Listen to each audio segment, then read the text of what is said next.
What's up guys, Tech and Tyler. In today's video we're going to be talking about a pretty cool light fixture that I got probably earlier in the year and sometime in the summertime, I want to say. I can't remember, it's been a minute now that I've had it. And the light fixture isn't fully done yet. I'm still working on it, but I haven't had time to really work on it. But I thought I'd make a video talking about it and show the progress of the light so far. And so today we're going to be talking about this isn't the only piece to it, but this is the main part to it, which is the ballast. Now, this is a pretty unique ballast. Now, somebody in the comments can probably correct me on it if I'm wrong about this. Also, if you notice it getting brighter over here, I have a light beside me. I'm testing, so it might light this area up quite a bit, but excuse me. But I got the light from a local guy who works with the electric company, and it was in pretty rough shape. All of this was dry rotted. The socket had a crack in it, and eventually I ended up breaking it a little bit more by accident, so I had to super glue it together. But the terminal blocks were all ripped off of it and everything like that. Those were broken, long gone as well, like no good, really rusted pretty bad. So basically what I've had to do to this so far is I had to, change all the wiring out. So I put all new wire throughout the whole thing, got it all connected together, everything from neutrals to hots, from power to the ballast itself to the lamp, everything. So all of it's been replaced. I've also had to put new terminals on it, as you can see here.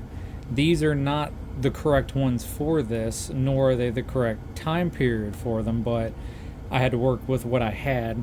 These will work good enough, but the ones that it had were full metal, they were full metal connections that had lips over the sides to keep these from moving around and stuff.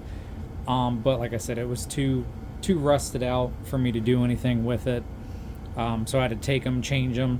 So I put new ones on it, and I also had to put new bolts underneath of them to connect it. I cleaned up the actual ballast and everything as best as I could, without damaging it. So I gave it a good once over with a brush. Took all of the veneer that was all over the ballast off because it was chipping off pretty bad. But overall, it's in relatively pretty good condition. Cleaned up the screws a little bit, oiled them up a little bit. I'm surprised that this fiberglass board on here wasn't broken, because I actually have another one of these I got recently, a couple months ago as well, from the same guy. And it's the same exact fixture, except that one's in a bit more rougher condition, where the actual fiberglass board here, insulator, is broke. So I'm gonna have to do something to help support it, figure out some way I can make it stay sturdy again. And that one actually has the same connectors that were on it, but except those ones I think I'm able to save versus these ones. But these are good enough, because this fixture is for my own personal collection. I'm not gonna sell it or anything like that. Don't plan on ever selling it, because these are starting to get really hard to find as well. But the head that it had was in really good condition. Now I have two of them, and I'm trying to think of which one it is that I got from him.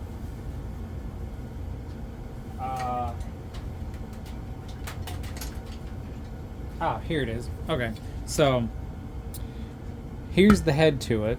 Let me scoot this out of the way.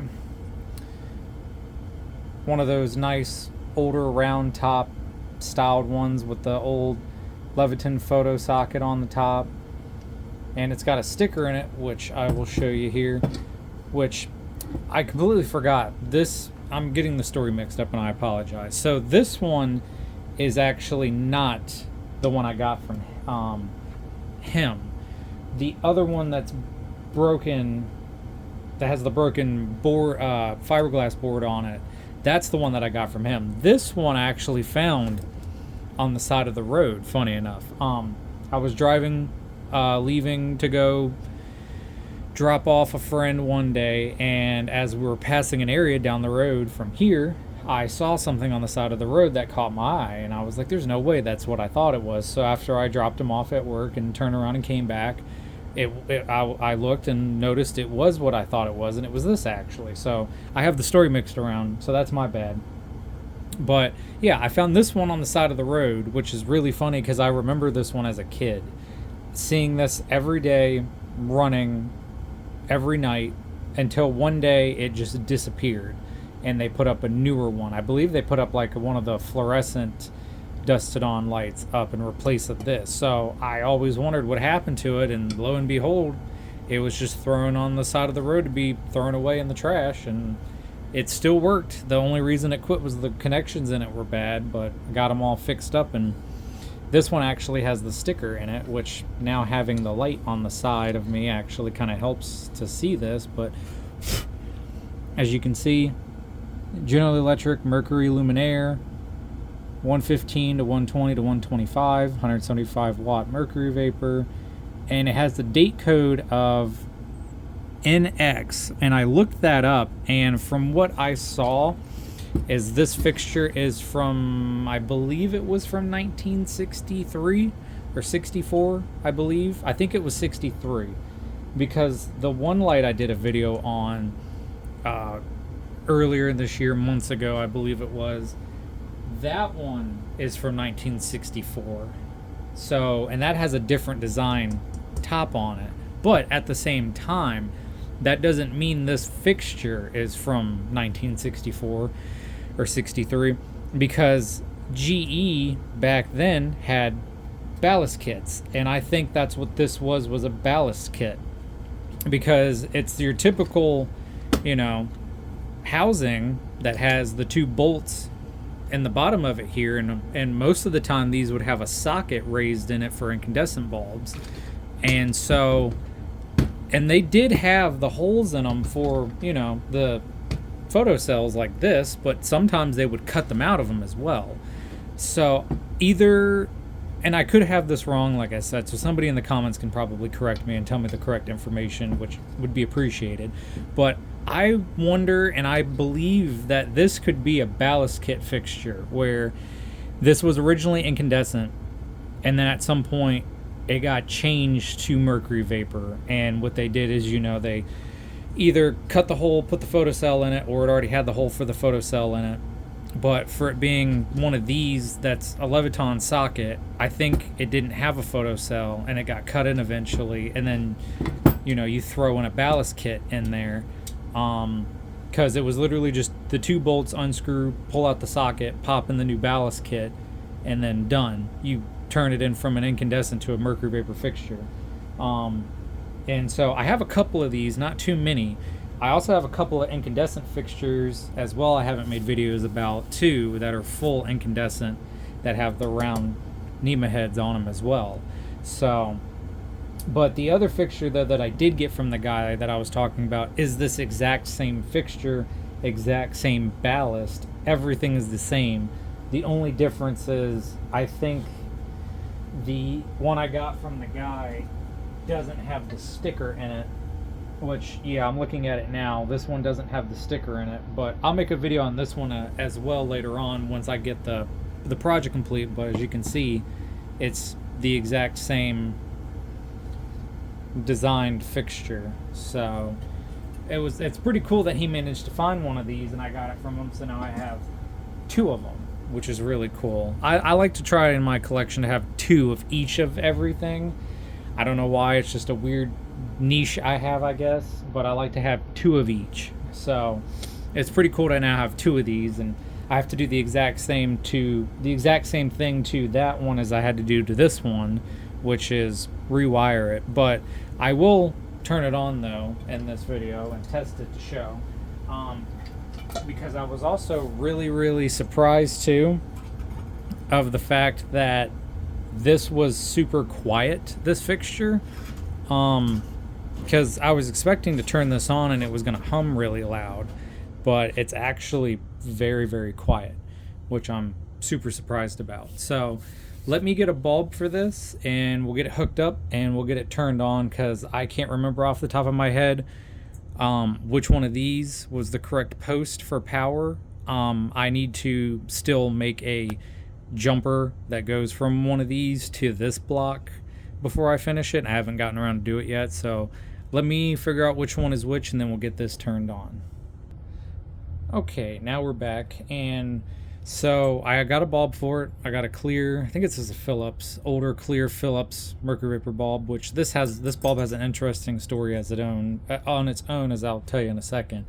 But yeah, so I figured out, so I believe how it is this is the 115, 120, 125, because the 120 spot is the only one that actually has the two wires that go from the top and the bottom coil, whereas this one just goes straight to the bottom coil.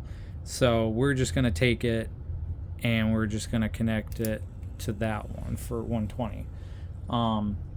But yeah, super quiet ballast though. I was honestly really surprised for how old this was for it to be quiet. I thought it was going to hum really loud, but no, this is extremely quiet. I have fixtures that are newer than this that are extremely loud. I have a ballast sitting over there that is extremely loud out of a fixture. But yeah, no, I'm happy this one's quiet, and I can't wait to get this one finished at some point. So that way it can be done and have it with my other lights that I have finished in my collection. But to tell you the interesting story about this bulb, I went to an antique shop, probably, it's been quite a few years now, and they had a case, and then the person actually was selling two mercury bulbs in the case, and they were cheap, so I got them both. Well, the one bulb worked fine, I think, but I think it was like a 250 watt Westinghouse BT bulb that had a lot of hours on it, I believe. But this one was in it. It didn't have a whole lot of hours on it, with the arc tube being as clear as it is, but it didn't work though. And I was like, how is this bulb not working, but it's in really good condition? Come to find out that in the socket of it, their wire was actually broken in it somehow. Don't know how, but I managed to drill a hole into the socket for it and actually move the wire over and remake contact, and eventually it just re-welded itself back onto the connection in it, and ever since then it's been working fine. But if it ends up messing up again and I have to, fix that wire, I can easily stick a little screwdriver in there and move it back. But I didn't want to throw the bulb away because it was in good shape, and so I wanted to make it work and got it to work. So all is there is good, so I was happy about that. But we'll let this fixture here warm up till it gets to full brightness, and then I'll bring you back once it gets to full brightness. Alrighty, now we are at full brightness, and let me adjust this a little bit more, kind of zoom out there. There we go, get a better look at it.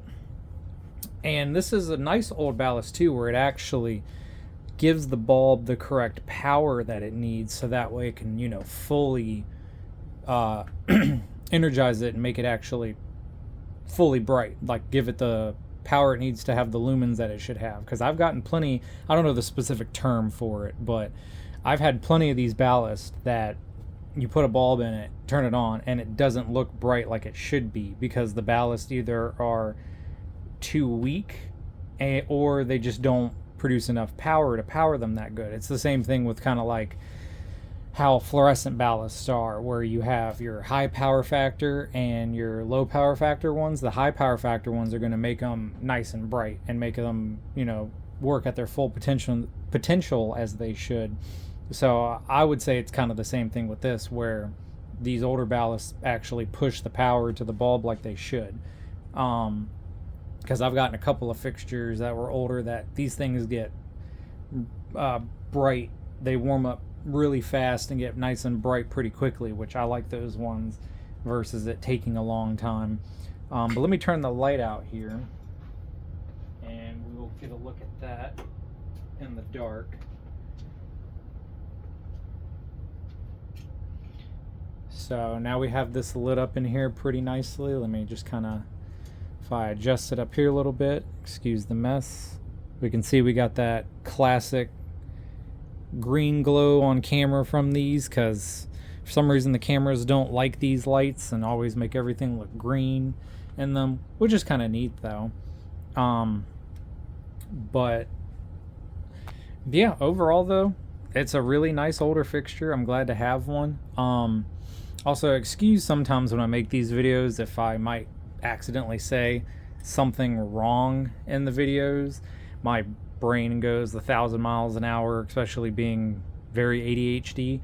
Because I had a comment that somebody put on a video recently about how I apparently said something wrong in the video and was not really too nice about it, which, cut me some slack, okay? Like, I don't know everything in the world, but also I might mess up and say the wrong things in some of these videos too. Let me turn the light back on. Whoops. Sorry about that. I got so much stuff down here I'm cleaning and working on it. This whole place is a mess like always, but let me go ahead and we'll cut this light off. But yeah, and one of the videos that I made talking about the 100-watt, mercury vapor Phillips bulbs that apparently everybody still wants to fight and argue about, saying that, oh, they're self-ballasted. No, they're not. They just have a protective filament in them in case they break when they get into the air. But in that video, I apparently accidentally said that this was the positive side of the actual bulb, which, we all make mistakes. Yes, I'm an electrician. I know this is the negative, that's the positive, but you slip up sometimes. But yeah, just wanted to point something out about that. Yeah, like, nobody's perfect. Everybody messes up. I'm not perfect. I'm just a guy, who just enjoys this stuff and likes to talk about this stuff. But oh well, whatever. People are gonna be people. But yeah. So anyway, back to this though. I'm sorry I get off topic, but yeah. Still got a little bit of work left to do to this fixture. Like I said. Another thing that I messed up on when I was talking about this too is I don't need to make a jumper from this to this. I forgot once I put this back in the housing, I just have to put the connection to here, and then the red wire from the photo control goes on this to power that. So excuse me again for